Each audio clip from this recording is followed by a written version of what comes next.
Anyway, I wanted to do a quick update because things are changing so quickly in Ukraine. There's been a series of breakthroughs through Russian lines north of Kherson, and as a result, it appears that the entire Russian line is crumpled.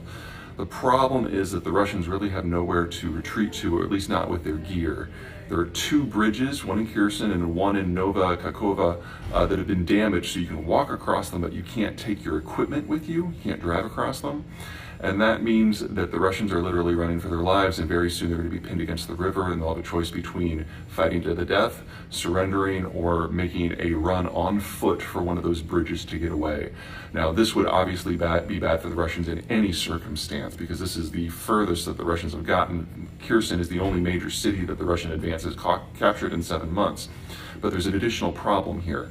This is the greatest concentration of Russian forces, and it is the best troops that Russia has. So we're talking at something like 25,000 troops with the best equipment that the Russians have. And if they have to abandon that, it's a double whammy, because you're talking about the evisceration and destruction of their most capable armored and infantry and artillery formations, and the abandonment of the best equipment that they have to the Ukrainian forces. In terms of weapons transfers, this would be bigger than even what the Ukrainians got with their Kharkiv offensive and the capture of Izium last month, and it's also would be greater than everything that NATO has transferred to Ukraine so far. Now, I still believe that this is Russia's war to lose. The first year of all Russia's wars look a lot like this: bad training, bad coordination, poorly maintained equipment, and eventually they turn the corner.